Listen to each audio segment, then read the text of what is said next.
really quite fresh.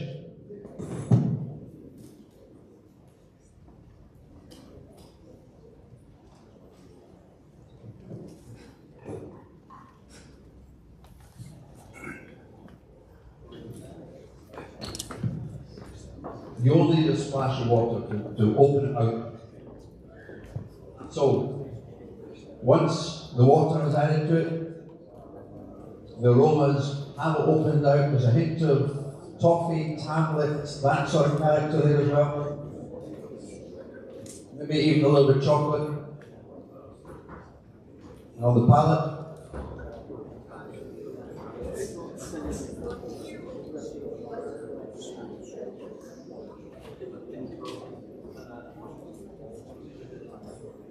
Lovely, soft, rich, that toffee, there's a little bit of spice there as well, a little bit of cinnamon, and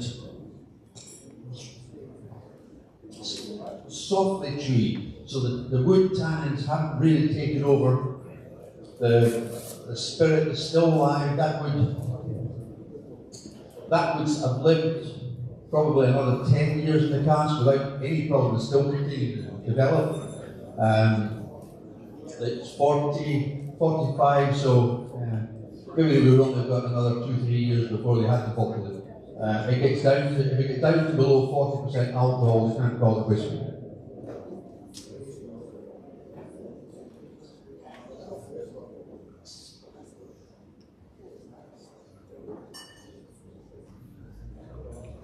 Everyone like it? Yep. Yep. Anybody else? Anybody got any other comments to add to what I've said? Yep.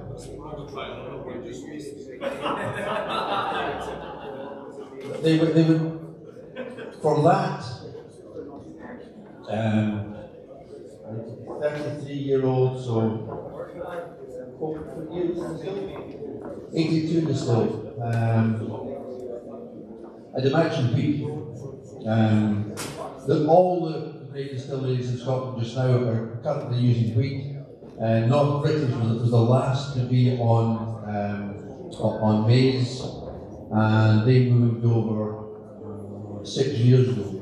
Christine Campbell, who's currently the blender for grouse, she was the blender for Cutting before they sold it to Lamarty Hayes, and she didn't want them to move over to wheat because she felt that the maize gave the spirit this creamy texture, which wheat didn't. Currently, wheat is much cheaper, so that's why North British have gone down that route. Sorry, your question, John? No? Thought there was some okay. So.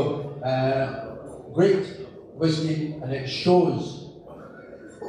If you had tasted this at 3 years old or 4 years old, you would not have liked it. Many of you have tasted Cameron Bray. Okay, how about Hay Club? And it's not very pleasant, is it? Sorry? You finished the bottle? Oh, well done. There's no bad whiskies, some are just better than others. Must admit. Cameron Bray, the delisted Cameron Bray, you used to be able to buy Cameron Bray in Fife, and you used to be able to buy Cameron Bray in Clackmannanshire, but Diageo pulled the plug on it 2018? 2018. Well, Beckham gets a royalty on every bottle rather than the and apparently gives it to charity some gold. Because he doesn't drink.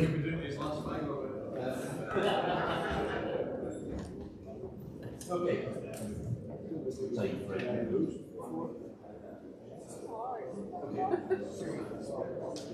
I'm just going to intervene. I know you want to get on to the next whisky, and I think that's what Joss was probably looking for. Just come on, let's get on with the next whisky. But it would be rude not to just intervene. We have a special guest. We have the last ever manager of the Cashbridge Distillery sitting here in the tasting.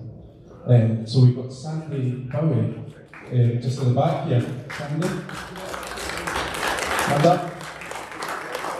So what an honour. So I'm not going to, I don't want to put you on the spot, but is it, you want to say a few words, Sandy? Would you be happy to? Just a very...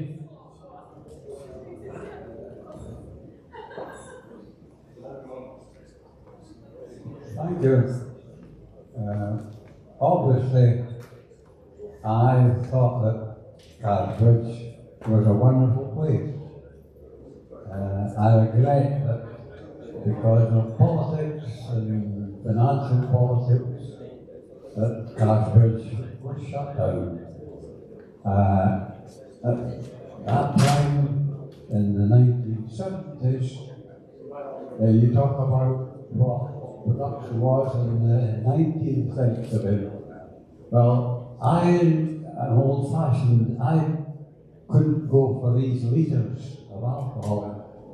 In whisky terms, it was gallons of proof spirit, proof whisky. And in the 1970s, I do a bit of poetry here.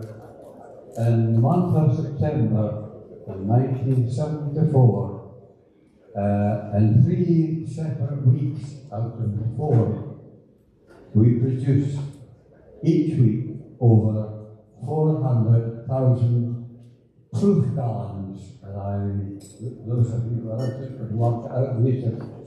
But it was 414 was the maximum that was produced in 1 week. So in that 3 weeks, they had 1.8 million litres of alcohol. Well, that was 400,000 each of the 3 weeks. It was going alcohol at that time. There were no problems because when a place is very, very busy and men are making good money at the well end, and they were a good bunch.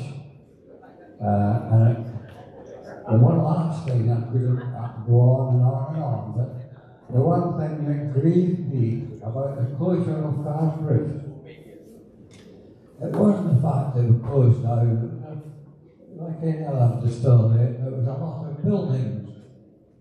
But the thing that grieved me was a number of good men who got the bullet. Don't think they were good to the employees. Some were transferred, but Carsbridge was never, well, it was shut by then, but a lot of good men lost good jobs, super jobs.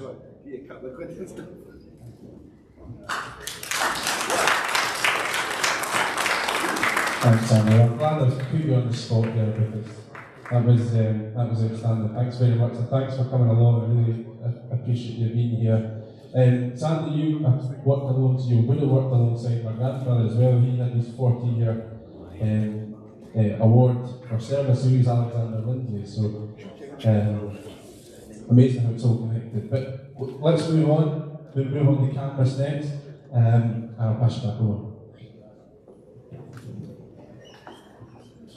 So, Campus was established by John Mowbray, and in the various writings it's spelled either M-O-B-R-A-Y, M-O-U-B-R-A-Y, or M-O-W-B-R-A-Y. There is no, when you go back beyond the 20th century, there's no real consistency in spelling. People just wrote it as they felt like it. Burns, for example, records the barley, beer, in his writings and spells it 3 different ways: B-E-R-E, B-E-E-R, and B-E-A-R. So depends on the way he feels on the day. Barnard, when he visited Canvas, recorded that it was producing 4 million litres of alcohol, so half the size of Carsbridge, and was the smallest of the Clackmannanshire distilleries at that point. At that point in time, Glencoe was producing 9 million litres of alcohol, so producing 1 million more than than Cars Bridge in 1886. Barnard also recorded that the grain was delivered either by sea, because they had a wharf onto out onto the Forth, or by rail. And the rail track ran through the middle of the distillery, as it does through the middle of the cooperage at the moment. In 1886, there were 40 men working, as opposed to 150 at Cars Bridge.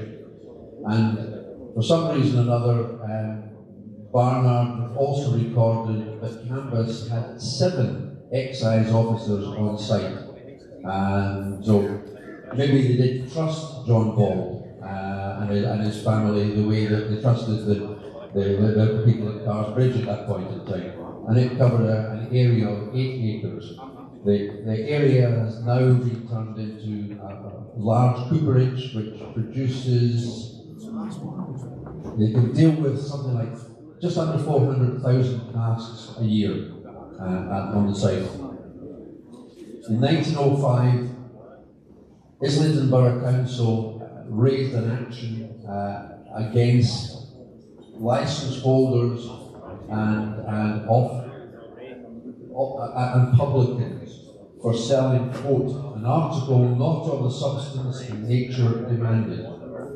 This was blended whisky, and it was felt by the people who complained to Islington Borough Council that blended whisky was not Scotch whisky was malt whisky. So put grain whisky into it and it's no longer Scotch whisky.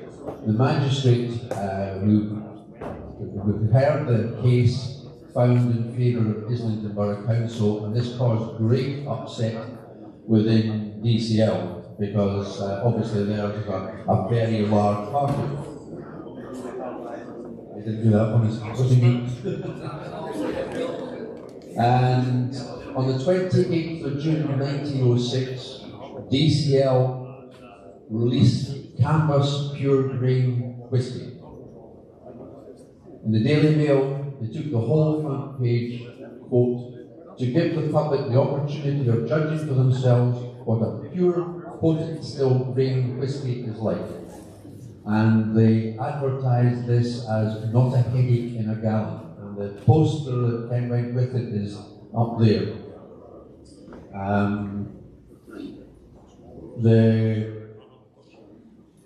The government decided to raise a royal commission on the subject, and they had 37 sittings before they finally delivered the report in 1909, 4 years later. So it sounds like commissions nowadays as well. And they decided that they had received no evidence to show that the form of still has any necessary relation to the wholesomeness of the spirit produced. And the grain distillers in Scotland heaved a hefty sigh of relief, as did the blenders, having said that. The distillery, there's not much written down in the history. There was a fire in 1914, and this distillery did not start producing again until 1937, so 23 years later. Guinness took over in 1986, and the distillery was closed in 1993, never to reopen again. As I said, it was turned into the Agio cooperage that you see, and they have invested quite a bit of money, and they have a lot of apprentices, cookers, so they've employed a large number of people there, so you have to admire that from them. Even though I'm not a fan of the Agio, that's another story. So, let's have a taste of Canada.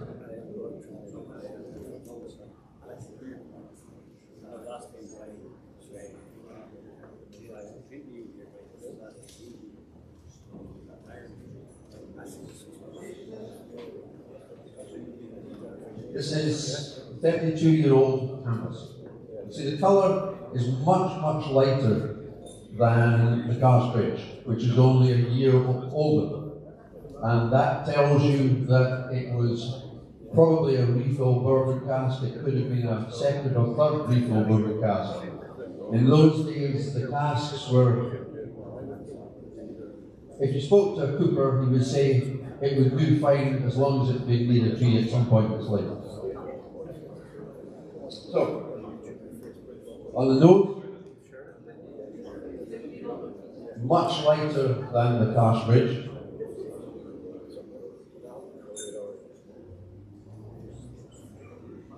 There's a touch of wood character there. There's some almost a woodworking workshop touch to it. Almost new sawnwood. A hint of toffee, but not very much at all.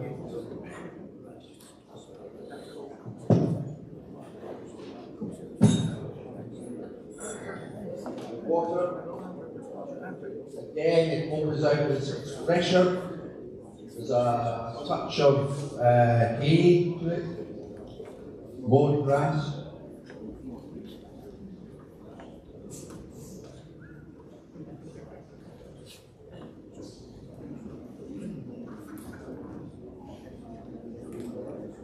It's softer than the Cask Bridge, it's lighter than the Cask Bridge.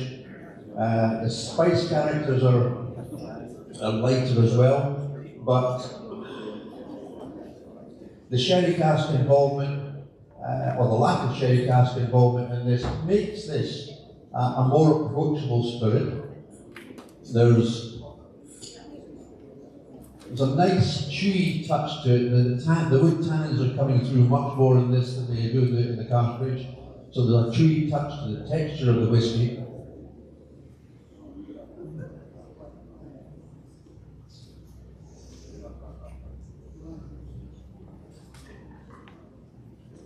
And again, I would say that if you tasted this at 3 or 4 years old, you wouldn't like it. It would be harsh, it would be hard. You need the maturation for those harsh flavours to evaporate through the cask and the spirit to develop and open out. Everyone like it? You see what I mean about the bourbon cask? Yep.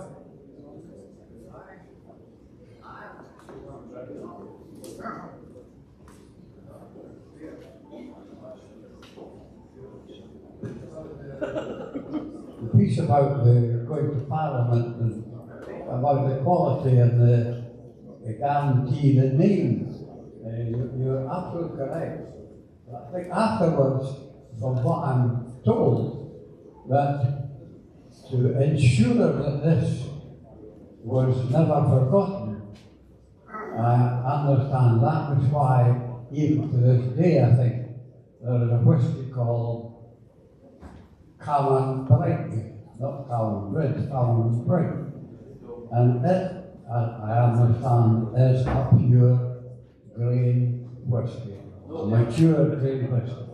It all has to mature before it can become whisky. We've got a lot of words here going on.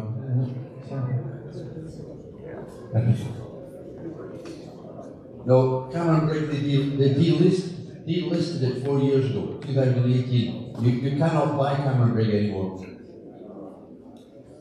So, the industry in 1915 was hit by David Lloyd George, who was the Prime Minister at the time. He was a Methodist, anti-alcohol, in favour of other men's wives, but that's another story.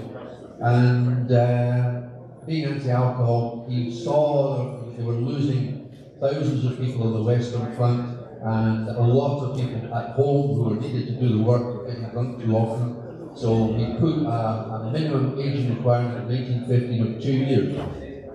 That was up to 3 years in 1916. And a few years ago, I looked at the original legislation from 1915, and there is no mention of wood. So effectively, you can put your whisky in a tin bath as long as you've got it in a bonded warehouse. 3 years later, you would call it whisky.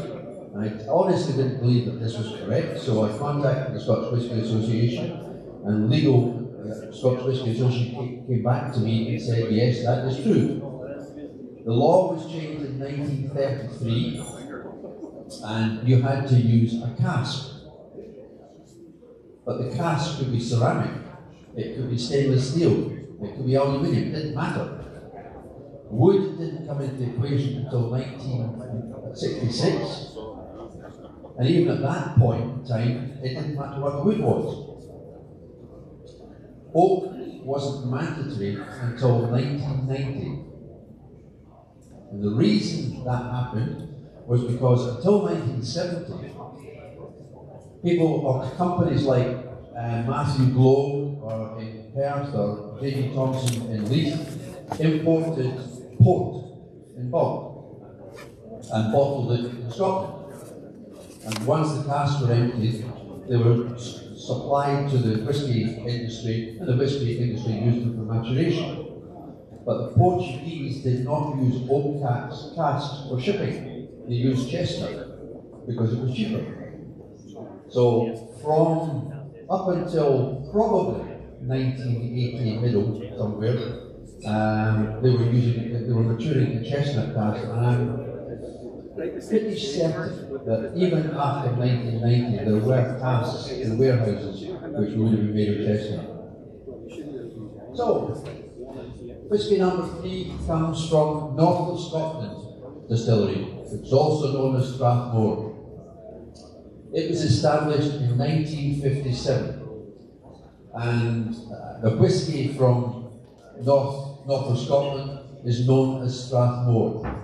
The distillery was converted from Knox's brewery in Canvas, and George P. Christie and his partners paid £10,000 to buy the distillery. The distillery is situated, the site of the distillery is situated across the road from what is now the Canvas Cooperage, the road that goes into the hamlet or the village of Canvas, and effectively you rode down that road and you had a distillery on either side. It produced from a 600 gallon per hour wash capacity still. The first spirit was poured out in March 1958, and it was patent still malt. So they used malted barley in the first distillations from Strathmore. They converted the grain to wheat and maybe maize in 1960. The manager for the first many years of its life was Gordon Hall, who had been assistant manager at Macallan and also had been a customs officer at Glenrothes Distillery. In 1956, George Christie bought a site near Kingussie. And in 1962, there's a timeline here, 6 years later, they started building on the site. Speyside Distillery was completed in 1986, 30 years later, and the first spirit didn't flow until 1990, 32 years later. Sorry, 36 years later. The company also had warehousing at Rutherglen. It was sold to the distillery, and the warehousing was sold to a Yorkshireman by the name of Harvey, who has big connections in the Far East. The Spey Whisky sells a lot out in the Far East. The Canvas was sold to DCL and closed in 1982 because they felt it was too much for their requirements. With all of the amalgamations that have gone on within the industry, North British was set up as a counter to DCL back in 1888, and this counter DCL was to give them access to reasonably priced continuous still whisky, grain whisky. With all the amalgamations within the industry, Diageo now owns half of North British, and the rest, it was originally John Krabby and Robertson Baxter, who became Highland Distillers, who became Edrington, and what's the name of London?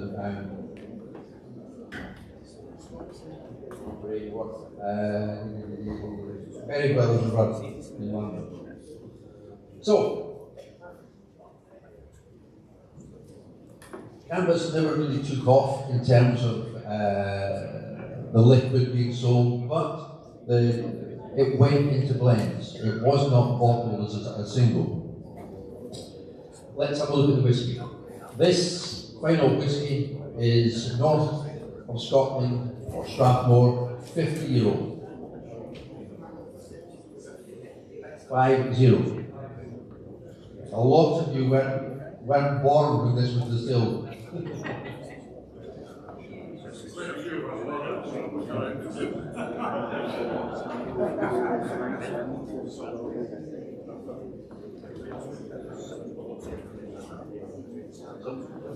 On the nose, 1971 it was distilled. On the nose, you're picking up again the toffee notes. There is a slightly smoky touch to it there. Yeah, there's some slightly smoky touch to it there. I don't think it's just the char from the oak. There's a hint of fruit, and it's not quite dried fruit, it's fresh fruit. And there's a touch of licorice coming through as well. With water.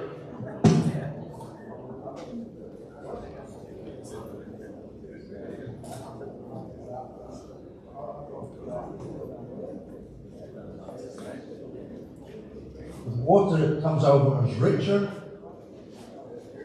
There's definitely more, a little bit of coconut there as well.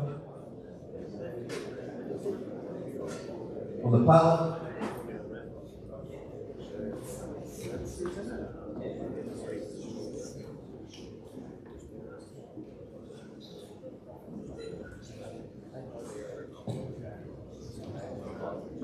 reasonable body. Again, the spiciness is the cinnamon character from the cask range. I think I prefer the canvas to this, despite the fact it's 50 years old. There's a dark, smoky touch to the finish, maybe a little bit of chocolate, of coffee on the end.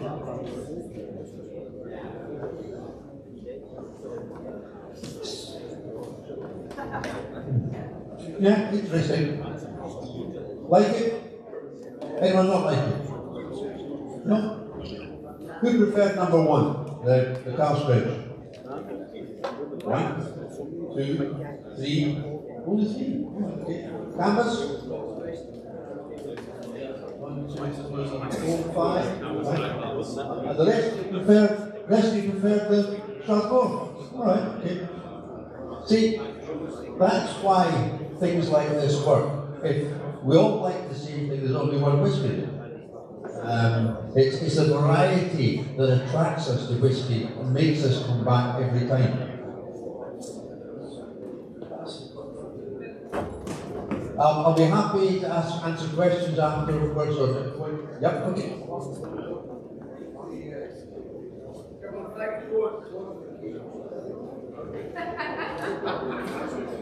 How much do you have to drink there?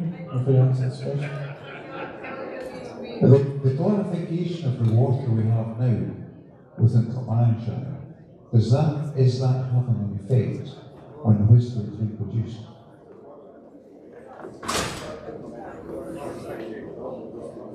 Have I missed something? Is there a distillery in Clackmannanshire? No, there's no distillery in Clackmannanshire. Oh, not the legal one, put it that way. The water nowadays comes from the Glendenning reservoirs, whereas previously I know that Alva's water supply came down to Alva Glen. I'm fairly sure that the Gartmore Dam was built to feed the textile mills. There would have been less, or there would have been next to no filtration on it until middle, late of the 19th century. In the 17th century, the 18th century,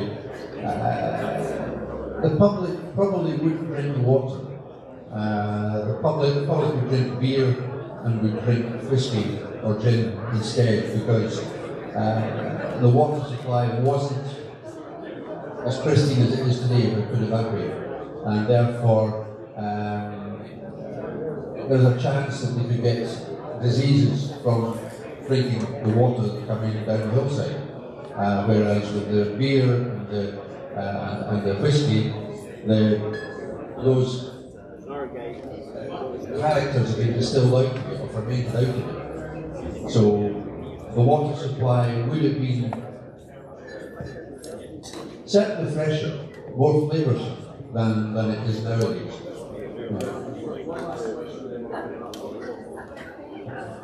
Just wondering if there's a rivalry between Castrich and Campbell's, between the guys from Sandy there. Did they dislike each other, and did their whisky, did their spirit go into different DCL brands like obviously Johnny Walker and JP, etc.? Yes, there was. Each of the companies within DCL was controlled by a managing director who looked on the company as his personal fiefdom. I had a managing director in Leith who basically he felt that the company was his. It was his responsibility, and that was the case up until after the Guinness takeover, when you lost all that uniqueness within each company. Each was controlled by the directors of that company, and in my case, Len McIntosh was somewhat autocratic, to put it mildly. But they all were, to a certain extent, because they had a sales force for their own, and therefore they wanted theirs to be the best. Likewise, their spirit would go into different whiskies, but the blenders would ask for samples and select on the basis of the samples. Their experience of the distillery would give them an indication of where to go for the whiskey, but wouldn't necessarily do the same whiskey all the time. Sandy's deep conversation, so we'll let you have a blender after. Folks, we're just going to wrap it up. And actually, we've clawed back the time perfectly, so it allows you or those that are finished now to leave, but there's no rush for you to do that. But for those that are just joining the second session, that haven't been in a session at all, will allow you to come out and begin your journey around the hall. But there's a couple of thank yous. Obviously, I'd just like to extend a thank you to John. I've thrown a few things at him as well in terms of a few added extras. It's been amazing actually. I asked John to do the tasting because he was coming to just do the storytelling. And I said, look, I would like you to do the tasting as well. John's not seen any of the notes, and he's literally just talked through everything that was on the notes in terms of the tasting notes and the nose, the tasting, the palate, etc. So clearly a master tradesman in what it does. There's a couple of thank yous in here as well, because I'm not going to get the opportunity to do it in the main sessions because we're not doing it that way. But I know you mentioned didn't like Diageo, but the problem is a couple of Diageo loads up there. So, and we're eternally grateful to them because they really, if you look around, we will take credit for putting all that up, but we have to extend a huge amount of thanks for them for giving us all the information. You'll notice we've credited Diageo and a whole range of other local historians for pulling this information together. So we're really grateful of everything you've done to support us at Diageo Archive. The commercial side of them is helpful as you guys, but you are fantastic, and the Coopers obviously as well. So Diageo have done us a really good turn today. We've also got sponsors sitting here as well, so we've got OI, Glassworks, so we've got Gordon, Susan, and we've got some other individuals as well. Retired. And an old one as well, my dad. But a huge thanks to OI and to Gordon and Susan. They really bought into what we've been trying to do with the whole festival. So it's an opportunity for me just to recognise that. We really appreciate the support of what you've given us to allow this event to take place. So huge thank you as well. And our main sponsors are Alloa First as well. We're not in this bit, but they're in the front. So a huge thank you to Alloa First. What's the best side? Foundation as well for supporting the event as a charity partner. At this stage, we'll just allow you to. People are going to now start coming in for their session 2. So what we'll do is allow you to just get up, start moving around, leave your glasses at the table. We'll deal with absolutely everything. Obviously, make sure you've got your one glass to take with you, your tasting glass. Leave everything else. We've got a couple of copies of the bottles in terms of the names and the tasting notes. For anybody that's been here, I can send you all that information out and related as well. So a huge thank you to you for coming along to the session. Thanks again to John. Have a great rest of the day, and thanks for supporting the event. No, you can't dish that out because I'm all the very best. Thanks.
It's not streaming here. It's not streaming here.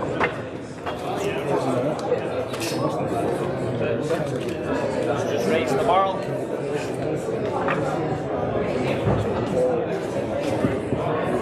First one you put in, you jam it. Jam it, use your foot and your hand.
Where's the actual running order? Where's he from? Give us his card. It's from the LSU. Oh.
Oh,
Yep.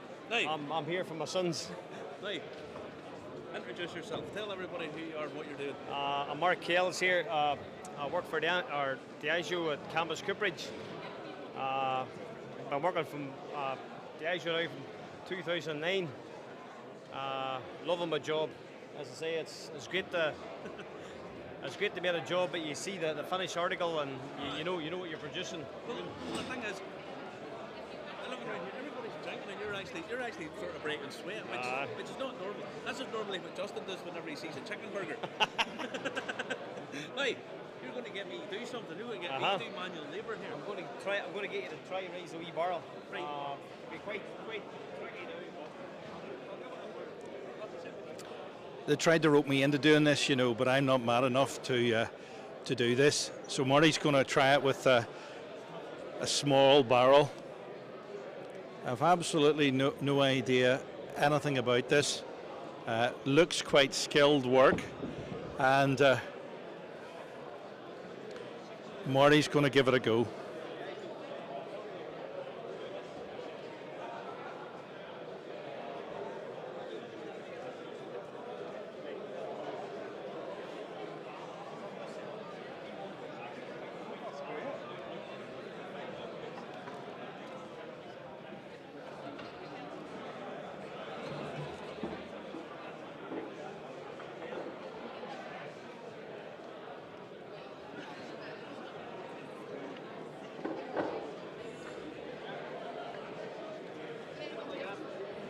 These are staves, aren't they? They're staves. They're just wee display staves. Okay, right. Believe it or not, whenever somebody goes for one of their tests, obviously to become an apprentice, this is the wee barrel that they're challenged to raise. So thankfully, Davy McGargle gave me a line of it to bring it here today to try to get you guys to get a wee shot out of it. Aye, well, you're not getting me doing it. Marty's going to do it. He's going to do it. Manual labour. I know. It's too tough.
Do you think you could do that?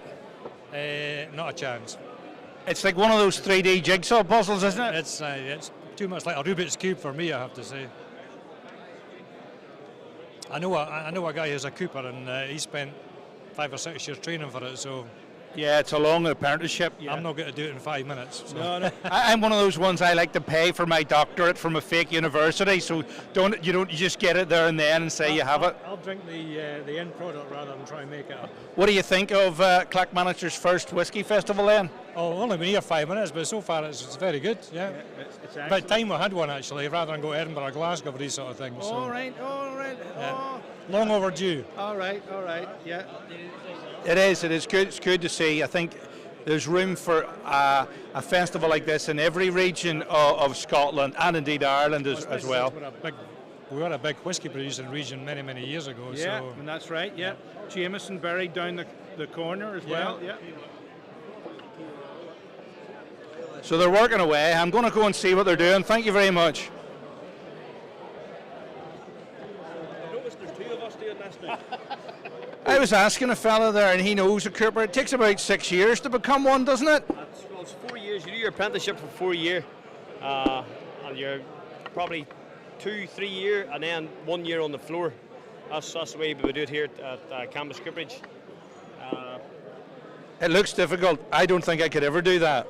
Just one's about to slip you. It's like patting your head and your stomach at the same time. See, the thing is, as long as you keep your pressure And once you do it once or twice, it's common to you. I can't wait till you get the heavy armour out.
Surprises a lot of people that there's no nails used in any of these. You know, there's no nails used on them. It's all basically no glue or anything like that. It's all held on basically by pressure. You know, and so you've got a stave like this. You've got your staves all lined up like this, and your casts lined up like this.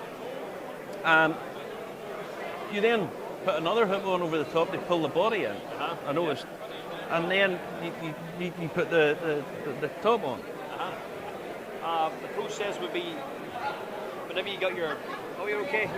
Whenever you get your barrel standing up, obviously you put on a truss hook to pull in the middle. You give it a good you end hook on, truss hook on, you give it a good chap out, and then you get away with putting on your quarter hook, and then turn the barrel over, same again, put in your full hoop, quarter hoop, and then go through a process of going on to get steamed. We'll go into the steam pan, and that'll stay in the steam for maybe 6-7 minutes, and that'll swell up all the joints, the pressurised steam. And that tests it then to see if there's any leaks or any major faults with it.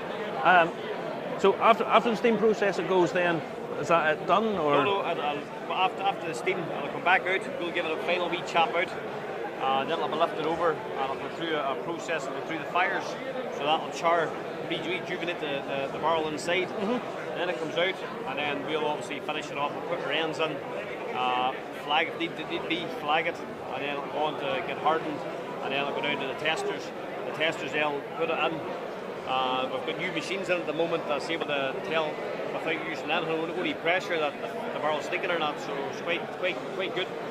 They're really only in, so I can't really say much about them at the moment. So it's low tech, hammer and all the high tech stuff as well. Now, you're using lots of bourbon casting, and how many times would you reuse a cask? Do you get to decide that cask's done, or obviously being the coopers, to look at it whether it's worth repairing, or whether it goes to obviously get broke down to use the staves to repair all their barrels.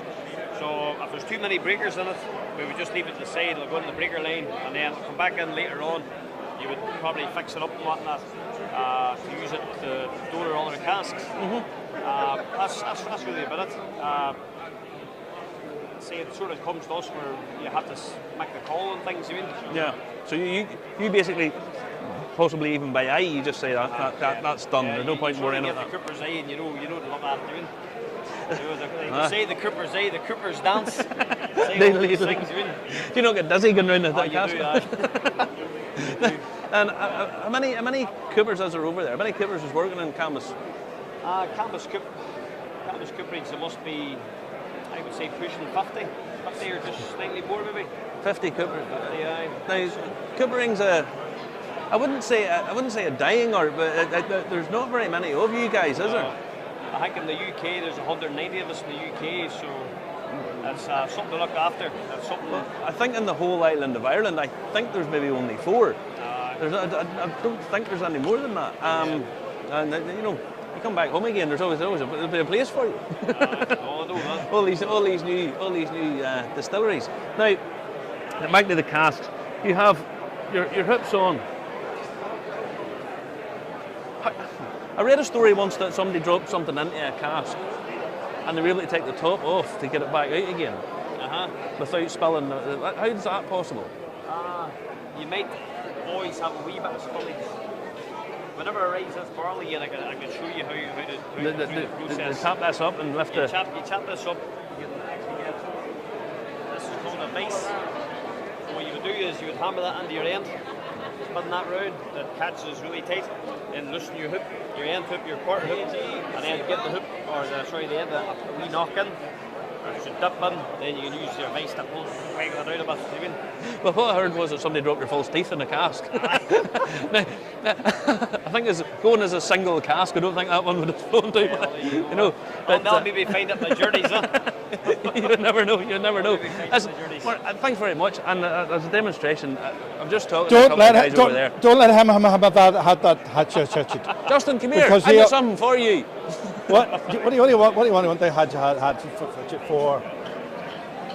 Now, I was talking to a guy earlier on. There's something very satisfying about somebody working with wood. There seems like a natural thing to be doing. I think you take a lot of. You do. As you say, you finish with an end product, something that's usable, and well, it's all appreciated. People actually get taste what you do, really. Well, look on here tonight. Yeah, it's amazing. It is packed. It's packed with all the taste whiskey. Every person you can imagine. It's buzzing. It is. It's actually amazing. It's just nice to know it all starts with one of these. No, that's it. This is where a lot of the flavour comes from. These, Listen, I'll give you that back because it's not really for me, and it's definitely not for him. Where are we going to go now, We're going to go over and introduce what we're doing. Thank you very much, buddy. I'll speak to you later on. So, stand over there. We're at the Whisky Festival. And Alloa. What are we doing? Well, what we're going to do, it's actually absolutely bunged in here. Now, first of all, we'll have to just say a word about our sponsors. Our sponsors are Cairn Distillery, who have their Founders Cask programme up and running. 664 casks to get in at the very start in a distillery that's not very far away from where our cupboard is from. So get in, that's our sponsors for tonight, is Cairn Distillery. Now, we are in Alloa, Justin. We're in Scotland. It's beautiful. It's beautiful. I have about 6 little whiskies in me so far, just a few bits. Yeah, and so it's going well. It's absolutely bunged. Now, anyone who saw, we interviewed Graham and Serena a few weeks ago, and they invited us over. So we thought, why not? It's not like we're actually doing any work at the minute. Who are we going to go and talk to first? Who do we think? I mean, everybody's busy. Everybody's busy. It is hectic here. I think what we should do is we maybe try and grab Graham over here, because he's only collecting glasses, and maybe see if we can get him for for 2 minutes. Away and get him. Away, you go and get him.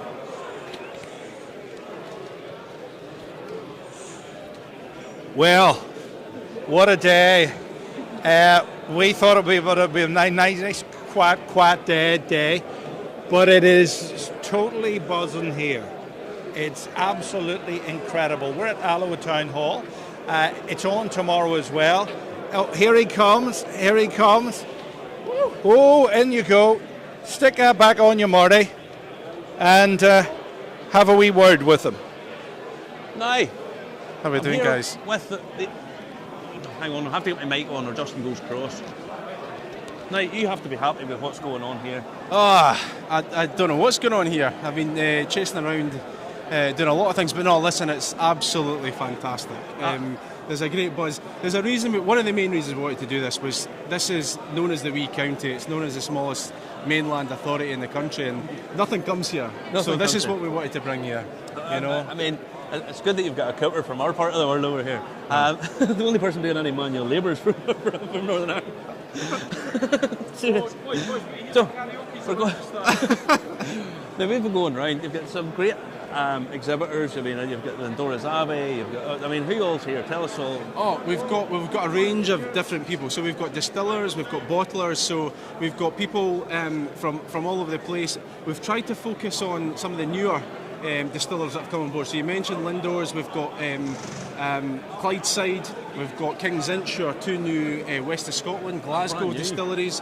We've got McMyra, so we've went international as well. Rassy, the Isle of Rassy. Might as well be coming from foreign. I know. And we've got some of the old bottlings as well from some of the really rare bottlers that we've got here as well. So we've got a fantastic mix. We've actually had a couple of call-offs, but you know, you wouldn't think it because we're actually full, such as the COVID situation. We've had a couple of calls, but it's just been amazing. What a buzz! I mean, we got here about an hour and a half ago, and they were just coming to the tail end of the first session, and people was in there and such and such. So we sort of come up round, and then you know the evening session has started, and it's just went, oh my god! And everybody seems to be walking around. They've got their glasses and they're tasting stuff. They're experiencing the whole thing.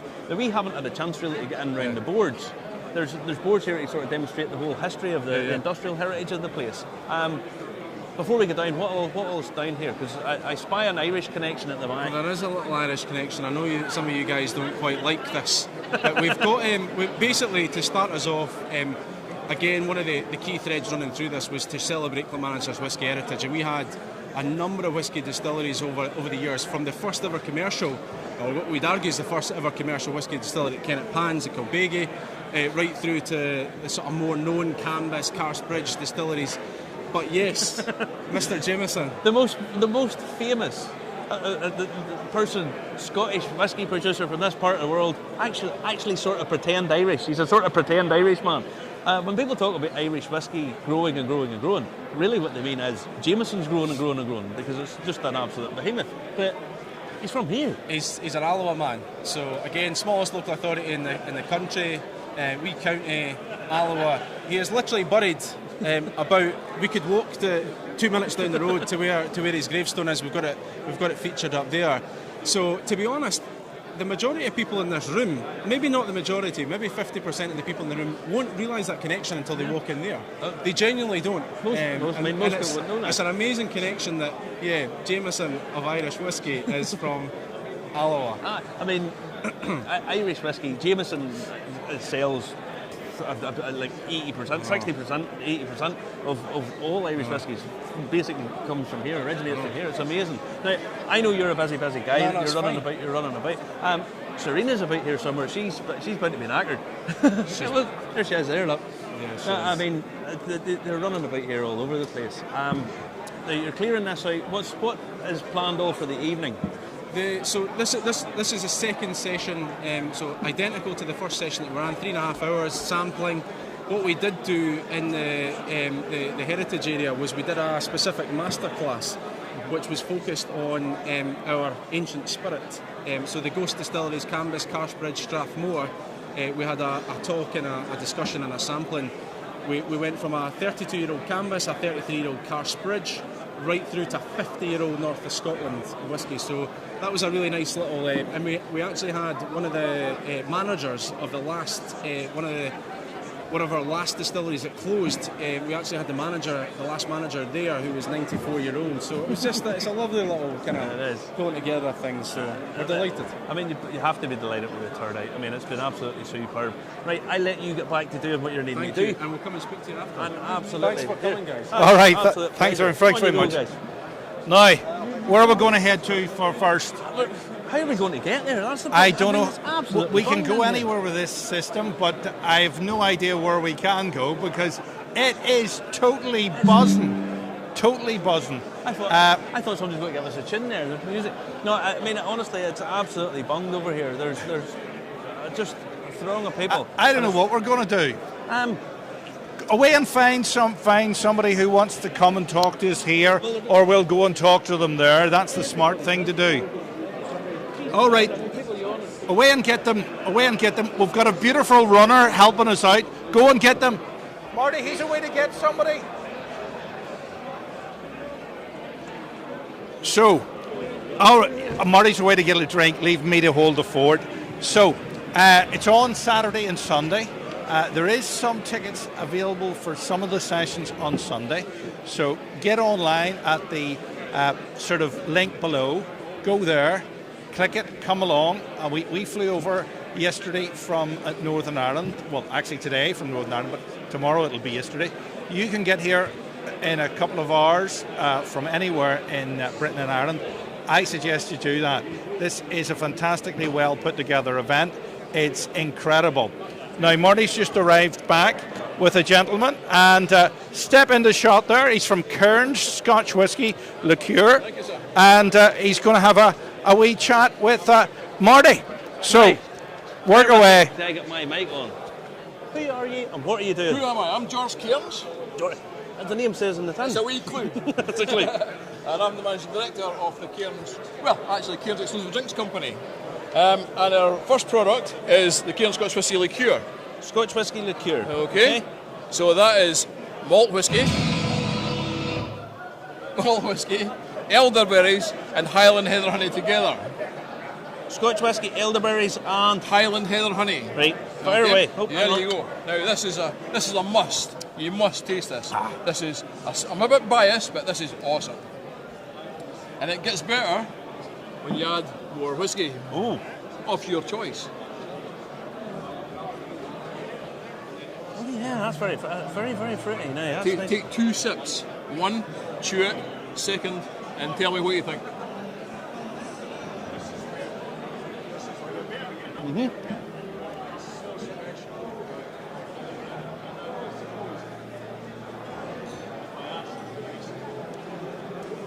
You know something?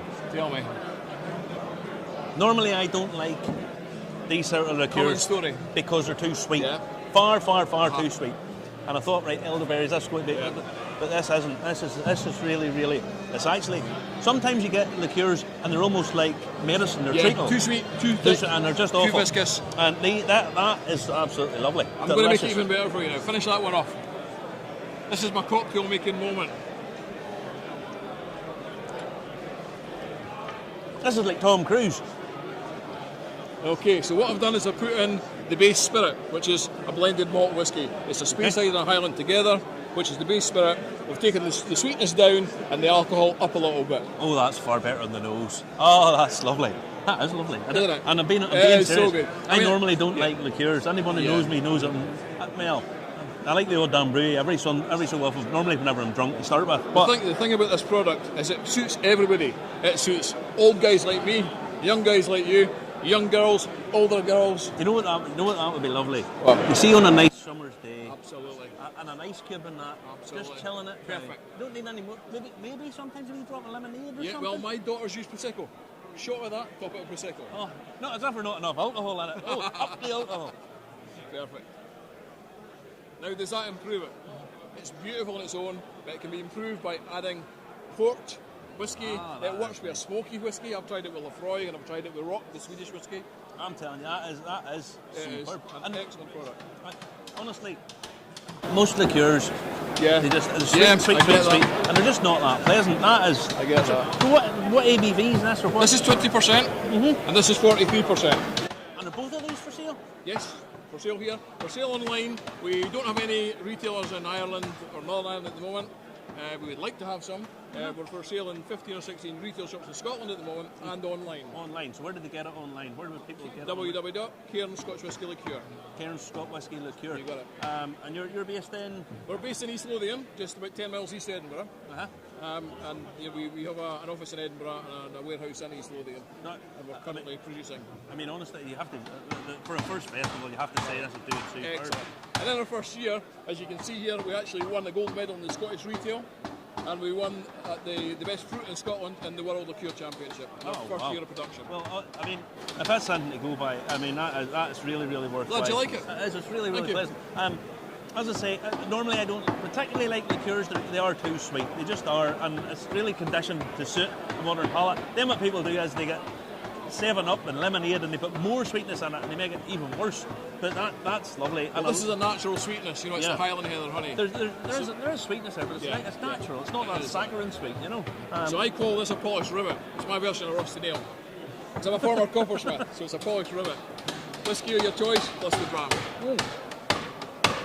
That's lovely. So a polished rivet, that's the thing. Now, as I say, where can they get this again? Just tell people. www.Cairn Scotch Whisky Liqueur online or at selected retailers. Superb. Honestly, that's thank you. Chin. And how did you transition from a copper riveter to a coppersmith to a whiskey distiller? It was a long journey. I loved working in distilleries. I loved building distilleries. I learned to love whiskey at 17 years old as an apprentice coppersmith. I moved on to education. I became a lecturer at college and later Lake University.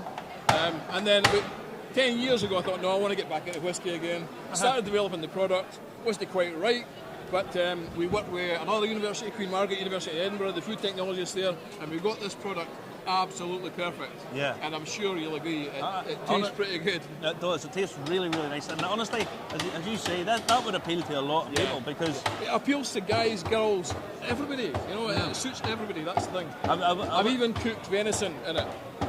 In fact, recently, the head chef at the Dakota Manchester used the product to actually cook venison in it for a very high-profile event. Thank you very, very much. You're very honestly, welcome. that's surprisingly nice. Thank you. And I say that not being I condescending. I get that. It's surprisingly nice. Normally I think sure. they're not to my taste. Yeah. Justin normally likes them.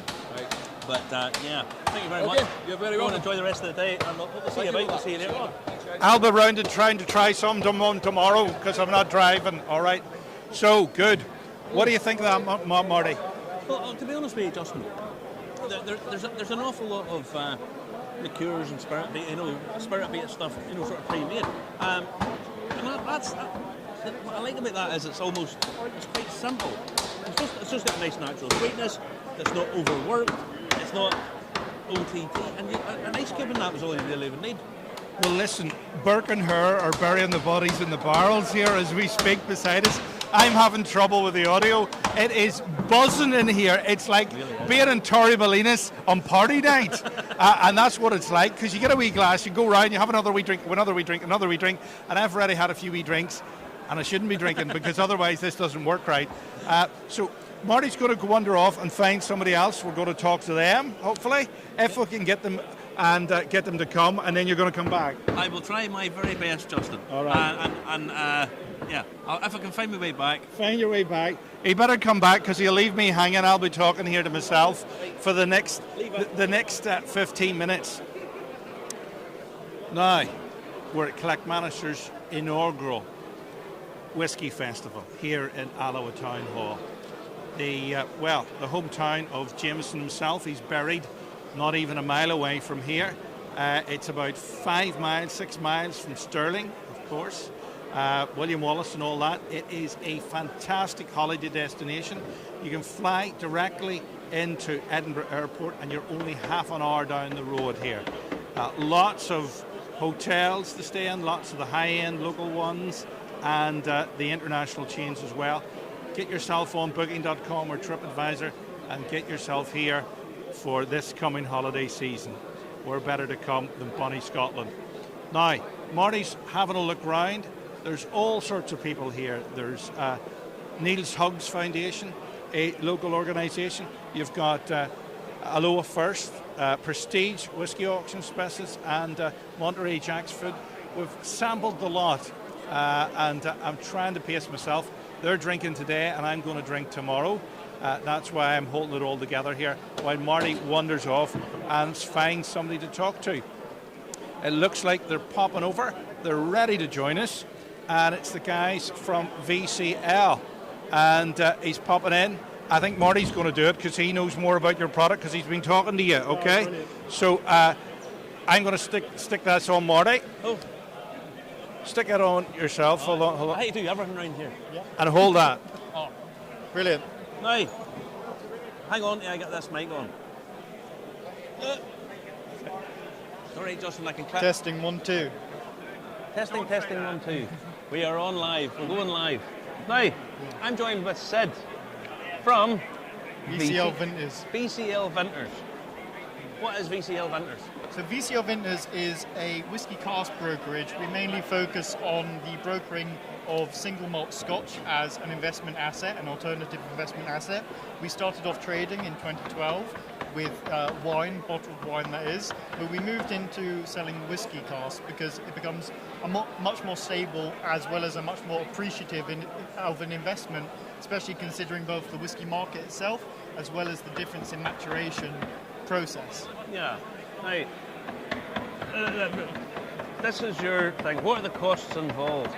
Now, explain to me the specifics of what you do. I mean, it's okay saying, if I buy a cask, do I just buy a cask from you and take it home, or what do you do? So all of the casks that you're able to purchase anywhere are in bond. They're duty suspended because, otherwise you're having to spend about £28.74, I believe, per litre of pure alcohol. And the aim of a cask investment is to more so increase your yield rather than just bottle it straight from the get-go. Yeah. So, when you're purchasing a cask from us, you're buying it in bond. You're buying it through us, who will hold it using our WOWGA license. And in that regard, you will hold on to it as it matures. The subtractive and additive maturation process will occur, and the maturation in general as it gets older. And the basis of supply and demand, it will increase in price. Just because an older whiskey, the angel share taken into account, will by default go up in price. Okay. So it becomes a very attractive alternative asset for people who want to diversify their portfolios. Now you say your background is in wine. The company's background is in wine. What's your personal background, man? My personal background is that my family have always been big into whiskey. They're largely from Glasgow.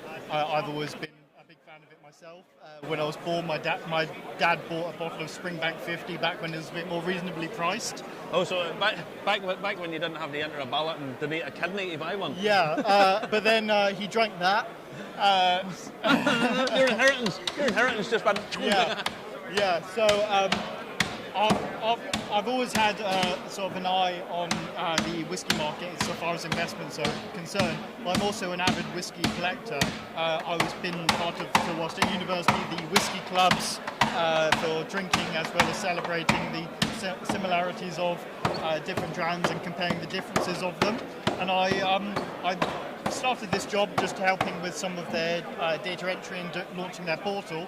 But now we've sort of grown from there, and I'm doing more of the independent bottlings, operations, and able to get the company to Alloa, right next to where my parents live in Canvas. So I was able to actually use the company to pay for me to come back home, which is brilliant. You didn't have to travel too far to get here today, then? No, well, I live in London normally, so I did come up on the train. Oh, at least you didn't Did you come up on the cheap train, the new one? No, I can't remember. I tried to be asleep the entire time. All right. Now, what have you got in your hand there that Justin just pinched a drop of? So this is a Royal Brat Club. It's a 9-year-old which was finished in a port octave, and this was a former client's cask. We are trying to both demonstrate as a proof of concept for our sourcing and re-racking abilities that we're able to work with different coopers as well as source good liquid to provide really effective exit strategies, as well as provide a good dram along the way for investors as well as just general drinkers alike. This was a very special bottle of ours because it sold out quite immediately, and this was one of the last 2 that we had, now the last 1, because the first one's gone in the first session. We've had a couple of people coming up to us asking to name our price for the unopened bottle. I was more eager to have everyone partake in an actual drink of it rather than just someone buy it, but we appreciate their enthusiasm. Being a port octave, the interaction between the cask and the liquid itself was a lot greater. You don't normally see octaves for port. Normally, obviously, they're a port pipe or maybe a barrique. So it's a very much enhanced flavour of plum, as well as being at cask. As well as being at cask strength, you get that nice afterburn whilst being a bit more subtle. Give us a word. Justin's already beat me to this, so Justin has been drinking away. So yeah. Are you here again tomorrow? Are you? Yes, we are. Oh, so you need to go skimpy with this. Oh, yeah, I might. This will be. This is a one-day only exclusive, it seems.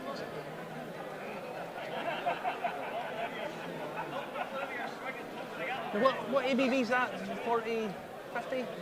Well, tell me what you think it is after you drink it.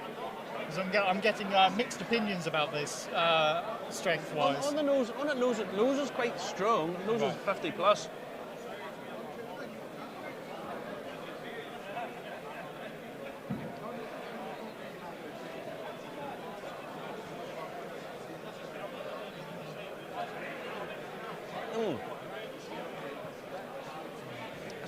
It's quite high. Yeah. But I'm going to say it's probably mid-50s, is it? Yeah, you're basically on the nose. It's 54.8%. We've got, I think probably why we've got mixed opinions on that fact is because if you're aging it, or rather finishing it in an octave, you get different interactions, and probably more so with the proteins such as the lignans and tannins coming out a lot more. Sometimes they may attribute the roughness or lack thereof to that interaction process in the surface area. We've had people saying that our Ben Riach, also 9 years old, but only bottle at cask strength of 50%, is actually, feels a bit stronger. Whereas this for them is so sweet that it would, be sub 50 levels. Yeah. So There's that.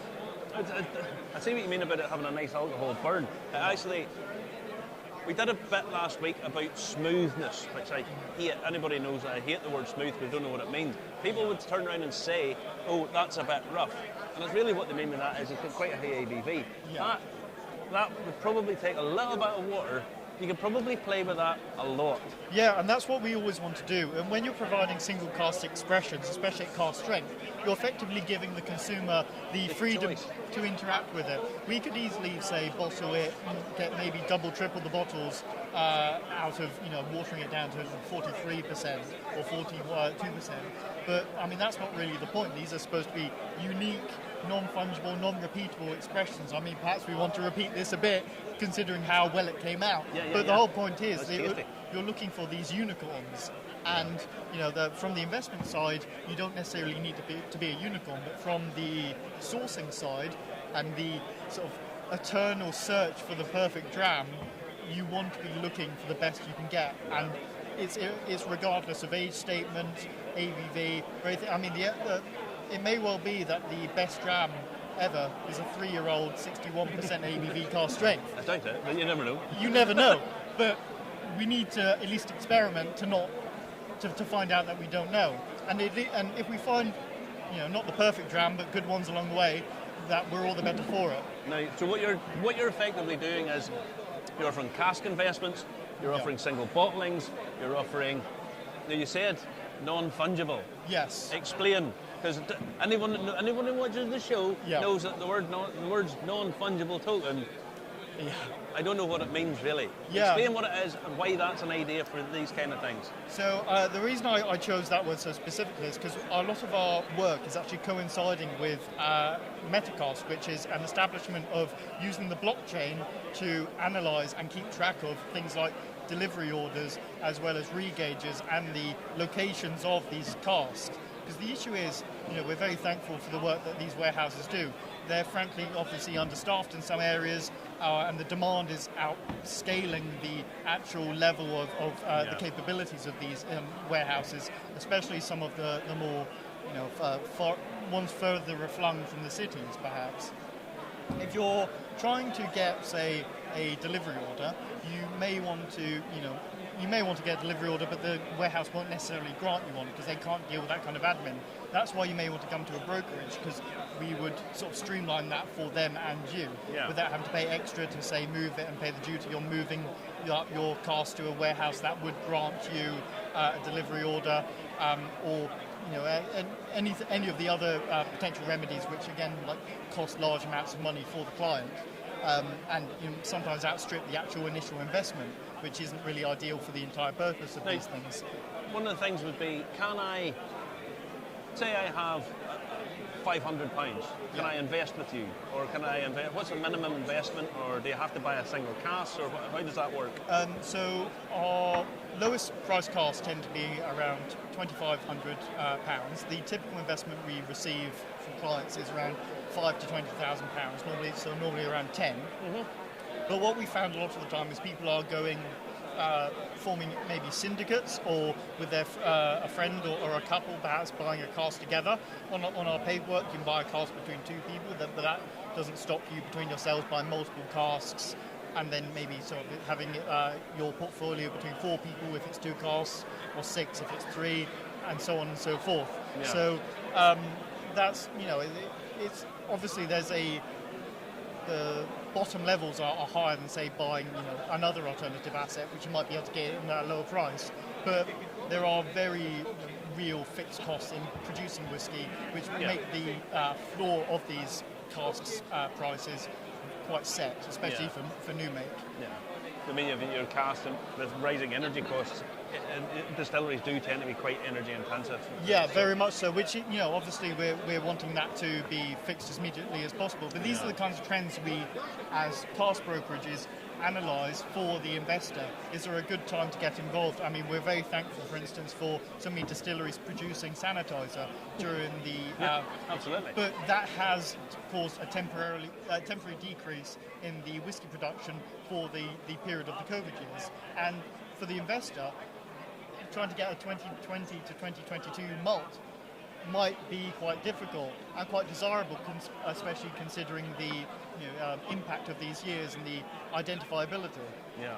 So there are definitely things to consider when entering this market, both based on the wider circumstances of the economy and social rising costs, as well as the stable demand for the drink itself, based off of how actually good it is. Yeah. Well, that's it.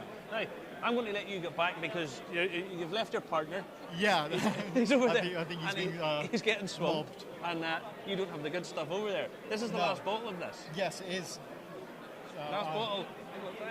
Justin got there first, as always. Justin always jumps in front of me. But no, listen, Sid, thank you very much for talking to us. I'm going to hang on to this because I'm going to spend some of Justin's money, because I don't have any. And maybe you never know, you invest. Listen, thank you very much. No problem. Thanks, Sid. Thank you very much, mate, from VCL Vintners. So where are we going to go next, Marty? I think we need to take about our sponsors here today the Ancairn Cask Plan. Ancairn are going to be a new distillery, hopefully distilling by the end of 2022. And you can buy into this if you know where it is. The distillery is at the bottom. The cooper's making a lot of noise here, hang on. You can buy in on their founder's cask. They need to have the initial investment. You can go on, you can check it. Justin's going to put the links up. Ancairn Distillery. Where it's at is the bottom of Contour Mountain, which is 464 metres. So that means there's 464 casks available. That's it. As I say, they'll be distilling by the end of the year, so you can buy in on that. I'd like to thank our sponsors again, once again. Now, some of them have gone already, haven't they? Some of them have gone already. Go on, check out the website, check out the Founders Cask. Justin's going to put that up and click the link and see if you're interested. Stay with us. We've got another guest coming very soon.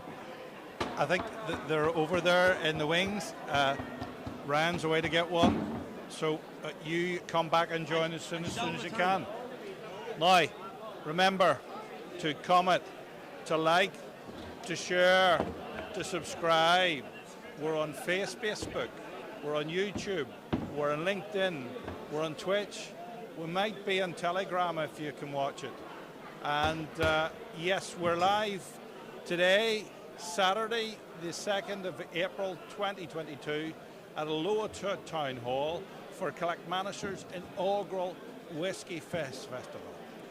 And the banging you hear in the background is a cooper, and the cooper is doing loads of demonstrations here, and it's getting pretty hectic and loud. Marty's arrived by back. Take that there, Alan. Now, I'm joined by Alan. Alan, you have to be happy with what's going on today. Absolutely tremendous. Graham's put a fantastic amount of effort in. You can see yourself just how popular it is. The whole ethos of the day is just absolutely tremendous, you know. Tell us who you are. For my sins, I'm Graham's dad. You're Graham's dad? I'm Graham's dad, yeah. You have to be proud of him for... Very, very proud, yeah. As you can see, it's a fantastic venue. Absolutely fantastic to see you guys here today. You know, absolutely great. Yeah. Now, were you responsible for getting Graham into Whisky or not? No, not directly. Where he's arrived now is his own thing. And he's got really interested in the whole ethos, the well-being of the whole story, really. The whole story of Whisky and Clackmannanshire. And what he's put together, I mean, the tasting that he did earlier on, and the guys that he brought over, you know, the Swedish guys, the Rossi guys, the Lady of the Glen over here, a lot of new stuff as well. I mean, it's superb. Letting them showcase stuff. And I'm assuming that your viewers know about the history of Jameson. Oh yes, but Graham was here a wee minute ago. Yeah, right. And he was explaining that the body of John Jameson lies just over here, 400-500 yards away from this venue, and the distillery that he started in 1760 odd is 5-6 miles away, which I believe you're going to visit tomorrow. We're going to see what's what, you know. Yeah, and it's great from an education from your viewers to realise that there's a bit of British heritage in Clackmannanshire. John Jameson. I mean, it is incredible. It's a very small world. I was just saying earlier on, the boy that's doing any physical work is a boy from my village, about 15 miles away from where I live. No, you have to bring on somebody from Northern Ireland to do a bit of work. I mean, it's amazing what the coopers do. I mean, the physical effort and skills. I mean, they're like carpenters for that you can taste, you know. Now, we're going to go and have a run around, and Justin's shooting about guys. And I'm not really sure what he's doing. I think he's trying to catch as much free drink as possible and seeing if there's any food. But now, Alan, I'm going to let you go, my friend. Thank you very much. Thanks for having us. I just wanted you to pop in and see. Well, absolutely brilliant. And you never know, you might be back next year with a representation from Jameson's. Which would be absolutely fantastic. If Billy Layton's watching, and I know Billy does watch the show, Billy, Get on over a wee scoot. Everybody over here will be more than happy to take you in. Clackmannanshire welcome waiter for you. Alan, Okay, thank you very much. sir. Take care. All the best to you. Take care. Bye now. Now, Marty. It's kind of hard to actually get anywhere because it's just so bung. I know, You know? it is it's totally bung. Move over there, otherwise the logo is in Just front in one of my centre face. stage. That's the No, problem, no, folks. no. The logo is in front of my face. Oh, yeah, Yes, that's you right, see. I know. So the logo's You up. want me to go and try and find somebody else to come over and have a yarn with us? Yes, take a wander away, and hang on. Ryan was getting us someone. We've got a runner who. We have a runner. Ryan's coming in. Yeah. Nice. Step on in. Step on in. Step on in. How are you, sir? And who are you? I am from King's Inch. I'm Jack. Nice to meet you. How you doing? Listen. Top you up there. Aye, go on ahead. So this is a Glasgow single malt. We just released in November. A Glasgow single malt? Yeah, so we're made over in Hillington. It's Alloa style, so nice and floral. It's aged in ex-bourbon and ex-Oloroso casks, both first filled. Oh, yeah. There's Get a lot of that note. There's a big licorice note there. There's a sort of fit.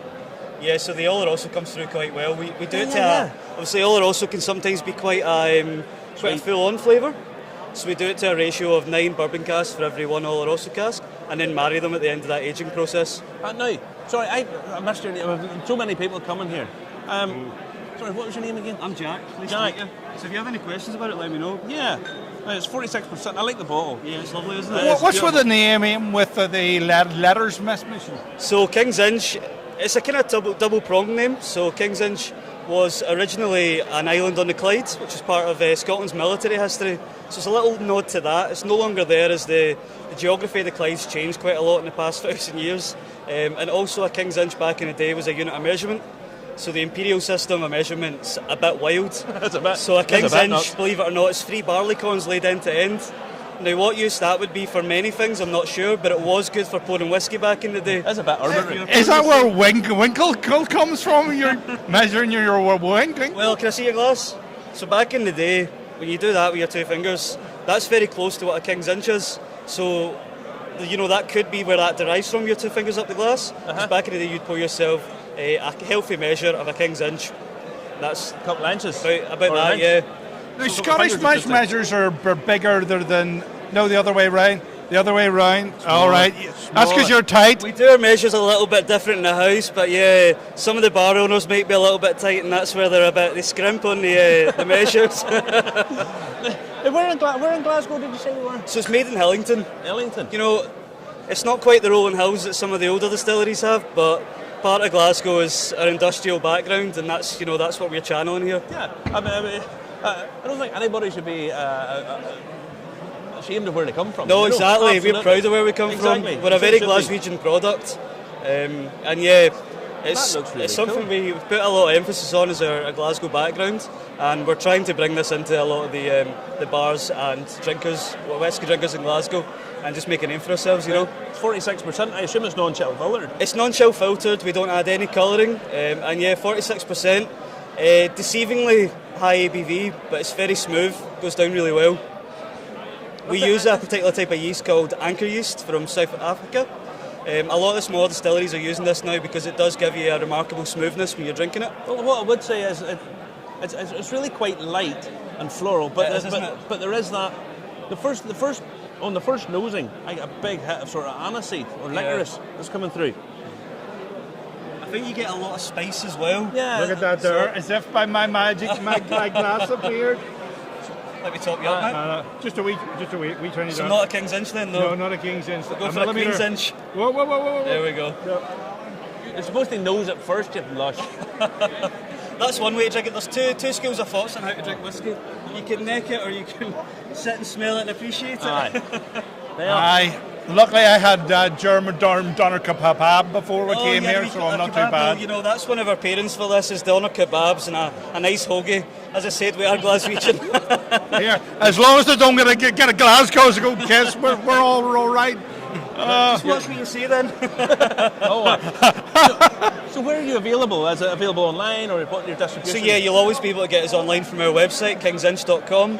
However, you'll be able to get us in some of the special retailers such as the Whisky Shop in Glasgow, goodspirits.com and some of our other special retailers. Are you available in the Pot Still bar? I've been trying to speak to Frank to get it in the pot still, and I think that's a matter of weeks away. However, you can get us in the likes of Bonaccord and the Piper Bar. So we're in a lot of the good whisky bars in Glasgow, all the shrines. There's so many good whisky bars in Glasgow. You can do a hell of a pub crawl in Glasgow, can't you? Normally, whenever I stay in Glasgow, we're staying down in the Radisson or the Grand Central, and the pot still's just there. It's unreal. I've lost many a nights to pot still myself. It's awesome. It's an awesome place. It's a great place. Good pies as well. As good as whisky. They always do a whisky of the month. It's absolutely awesome. But the nose on this, very fresh, very fruity, very floral, and that aniseed note comes in, which is quite nice. I quite like that. It's also quite biscuity, I find, as well. Our new make's quite biscuity because we use West Coast of Scotland barley. The West Coast of Scotland barley is quite resilient. The earth there is not very nutritious. So what does grow is the cream of the crop. It's kind of survival of the fittest, and I think that comes through a lot in our whisky. Very biscuity.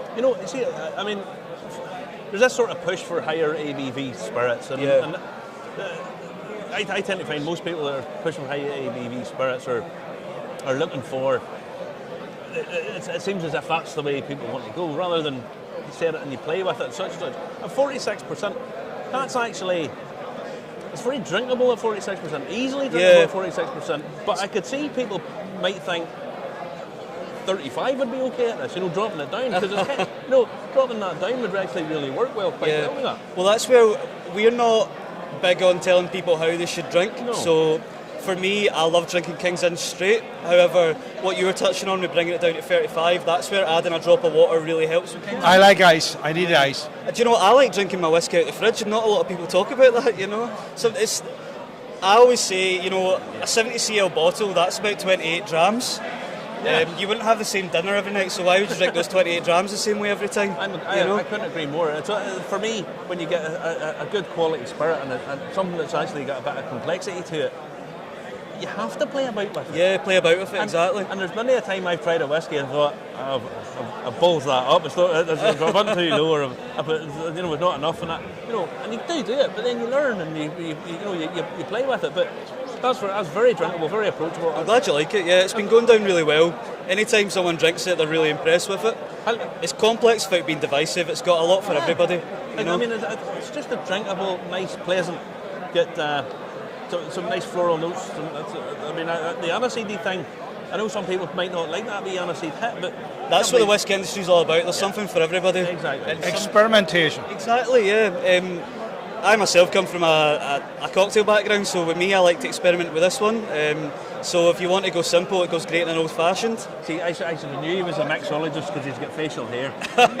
facial hair and whiskey man. I used to have one of those little... He's a hipster. I had to shave that off for tonight. A man bun, that's the only point. No, if you're a man bun, you hate to go. Of course, I took my braces off as well. So, Glasgow gentrification.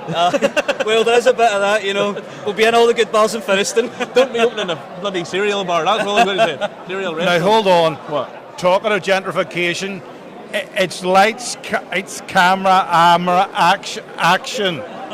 So, you see, if you ever want to repurpose, I think our next interviewee is going to be able to help you. If you ever need to make a lampshade out of it. It's good, yeah. I'd love to see that as a lampshade. I don't think my girlfriend would like it at the side of my bed, but I might have to pull out come to a wee compromise there. So this is available at kingsinch.com? Yeah, you'll be able to get it from our website. You can also get it on many other online sources. £45 is a retail price. So an affordable whiskey. And a very affordable single malt, exactly. These days everything's bloody... We didn't want it to be a collectible where it goes and sits in someone's loft for 10 years before getting passed down to a grandson, or a granddaughter. We wanted it to be something people drink now and they can enjoy with their friends, So it's a big part of what we do. Thank you very much. Thank you very much. I'm trying to keep this sort of short and sweet because there's so many people here. It's unreal. Great meeting you, mate. All the best. All the best, buddy. Listen, we have got this girl here. Look at this. A guide dog too, look. Yes, we have. Come on in. Step on in. Step on in. Get in between. Get in between us. Get in between us. There you go. Hi. Hello. My name is Corey. I'm here and I'm making whiskey and gin lamps. So it's a good way of upcycling all your old whiskey bottles, because there's so many lovely whiskey bottles and gin bottles these days that are just too nice to throw out. So it's a good way of reusing them. And that's done in Harris Tweed. Oh, very swish. Oh, yeah, absolutely. Yep, Harris Tweed is always a popular one. I source all my Harris Tweed from the weavers up in there to Hebrides directly. So it's always very popular, and unfortunately as soon as it runs out, that's it, and it takes a while before I can get it back in again. Hold it up a bit higher. Hold it up. Hold up. There we go. Look at that there. We're a bit higher. Oh, there you go. Get a good look. So talk us through. This is just an empty bottle. Yeah, this is one of the empty whiskey bottles. This is the Dalmore 12-year-old, and as you can see, it's got a beautiful silver stag on it. So obviously it makes like a really nice kind of centerpiece talking point, and just matched with the Harris Tweed. I think it looks really quite stylish. What kind of money's on a lamp like that? I would imagine 100 quid. Oh, well, wow, now you're talking. No, these ones are for £50. 50. My God. I must spend too much time in Islington. Yeah. Justin, you can buy me 2 of them. You get a bargain when you come to Scotland. Yeah, £50. That's what I usually sell them for. And where do we get them?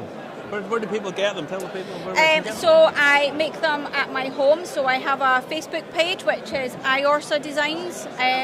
Also sell them in our local farm shop as well. You have a local farm shop? Yeah, local farm shop. You can get them from there. Are you married?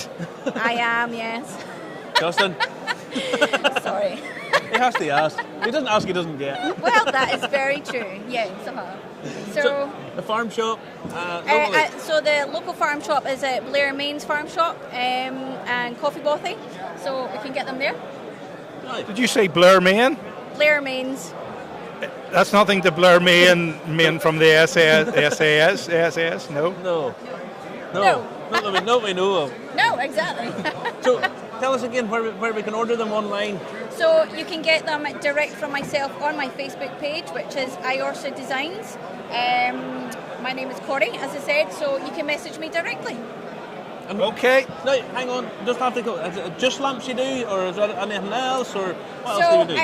I do all sorts of shapes of lamps as well, lamp shades on their own. So yeah, variety of different sizes, and can do double-sided, so you can have a funky pattern on the inside. There you go. Corey, thank you very much. No Thank problem. you very much. All the best. Now, Justin, I don't know. Where are we going to go now? What time is it? We've been streaming 2 hours. We have not already. We have, yeah. But the first hour was sort of twiddling along. The master class is going to start in a minute. I think what we maybe should do is take a run down to the John Jameson stand. Take the camera down to the John Jameson stand. We will do. And we'll have a little just to show what they've done, because they've actually. I mean, there's that sort of sense that they're sort of. Oh, they're going to claim John Jameson, but they're not. They're really, the people around here are really happy to be talking about the fact that John Jameson is from here. He's a local guy, and it's nice to have that connection. So, we'll have a wee look. Get you in there. Get in position. See, John Jameson. Now, I was in an Irish. How can I put this delicately without being rude? I was at a whiskey experience, a whiskey talk, and where they said, we don't talk about John Jameson because he's Scottish.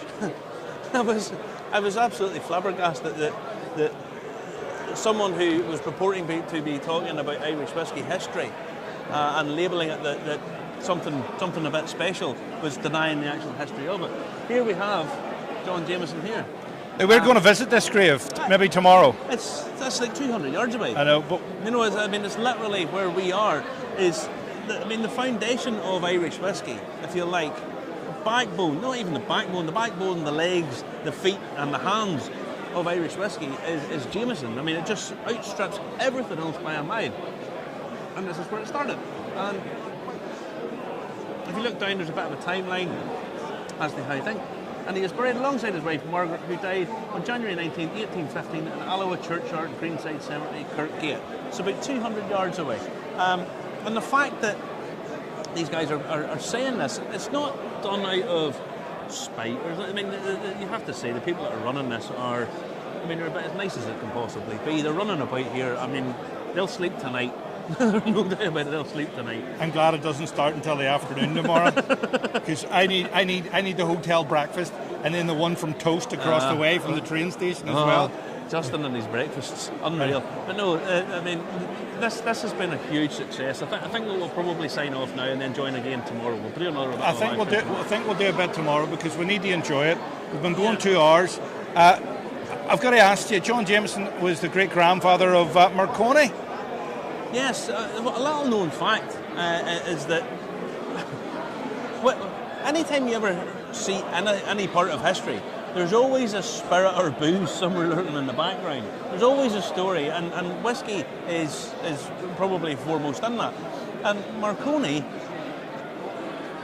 married a Jameson, or his mother was a Jameson, sorry, I should say. And they moved in, and they actually had the money to fund his research. So when he came up to the north coast of Antrim and done his experiments across the Rathlin Island in radio telegraphy, when he was able to put a Marconi radio into the likes of the Titanic, for example, this is where the money came from.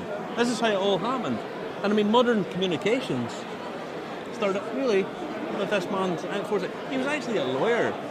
That's what he did. He was a lawyer who married into the Hague family, and then he took over a distillery that was related to the Hague family. The Steens actually had it in Dublin. Now, just before we sign off, we've been going for 2 hours, and I hope you can hear us clearly because it is very, very noisy it's in very here. Noisy here. And I'm having to monitor at the same time and reduce it and put it up. But one more time, Anne Cairn, the Founders Cast programme. The Founders Cast programme. Tell us a little bit. They are offering 464 casks. Get in on what would be probably one of the most picturesque settings of any distillery in Ireland. It's right up in the Spurren Mountains. Where the gold is.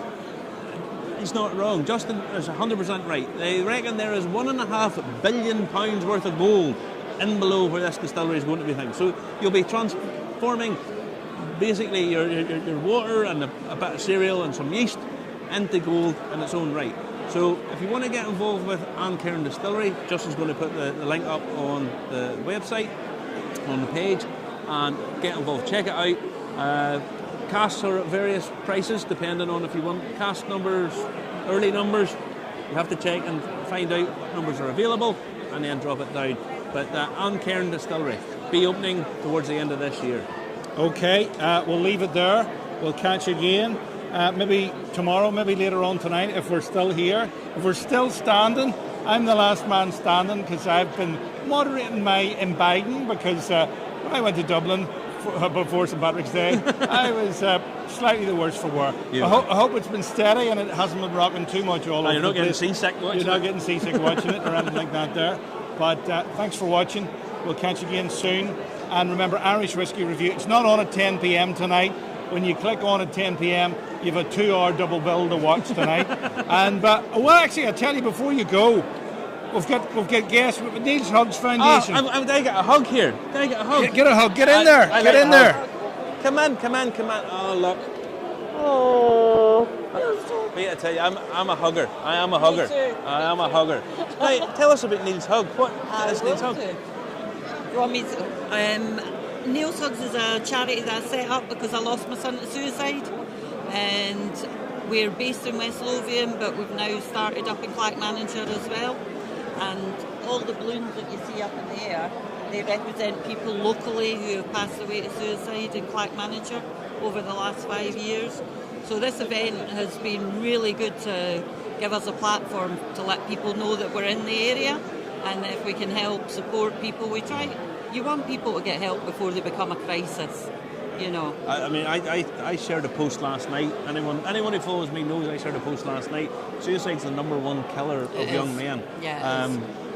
I can't emphasise it enough. I've lost friends to suicide, and pretty much everybody we know has. Yeah. And if anyone I keep telling people this, anybody who watches the show, if anybody's having any problem, especially with alcohol, any of that kind of thing, speak to someone. Ring me, contact Neil's Hug. Absolutely. And just, I mean, I might not be able to do anything, but I'll try my best. You know, that's pretty much anything that I can do, you know. I think, you know, it's very basic. You just need to give somebody a safe space to talk and listen to them. Yeah. Because carrying a lot of stuff is the difficulty for people. And as, like, just now, young people, they are just like, they are inundated 24/7 with bullying and different things, and there's no escape. So it's about just offering our charity simple. If you've got a roof, a kettle and a bit of cake, you can help anybody. You can. I've seen the cake, I'm coming round for some. Now tell me, how do people contact Neil's Hugs? They can contact us either through our website, our Facebook page, our Instagram. We've got Twitter. I don't do any of these things. Everybody else does. Neither does he. A wee bit. And Messenger, you know, a lot of people, it's word of mouth or being at events like this and finding out a wee bit with the leaflets that we've got available for people, because you've got to hit people on all different wavelengths. Yeah. Because older people maybe don't want to be on Facebook or something like that. Yeah. I mean, listen, I'm sorry for your loss, but what you've done is you've turned a negative into a positive, and It's the way to survive, and trying to help other people. Yeah. Well done. If we can stop one family going through the same as ours went through, then that's huge. Yeah. And we can't save everybody. I'm a mum of one child, and that was Neil. And so, you know, if one mum couldn't save her one child, then we can't save everybody. No, yeah, absolutely. And we just want to save some of them. Yeah. So it's not the cheeriest part of your podcast, I'm afraid. No, it's the end finally, but it must be said. Yeah. Neil's Hug Foundation. It might not be the cheeriest, but it's the most important of the whole lot. And listen, thank you. I'll get another wee hug off you. Absolutely. Oh, I love a hug. I love a hugger. All right. Once you're a hugger, you're always a hugger. That's all right. Are you allowed to hug? No. All right. No. I'll get you that instead. I don't mind blowing kisses. All right, take it easy. Take care. All right, Thank you cheers. very, very Bye much. bye. So if anyone is having trouble, please phone them, ring me, or anything. Easy got, you know. That's it. That's a wrap, folks. Live from Alloa Town Hall, Clackmannanshire inaugural Whisky Festival. I've been Justin McCartney. He's Marty McCauley. Remember to comment, like, share, subscribe. Hit us up on YouTube, Facebook, LinkedIn, Twitch, and if it's working, Telegram as well. Might see you again later. Might see you again tomorrow. Marty. Bye-bye.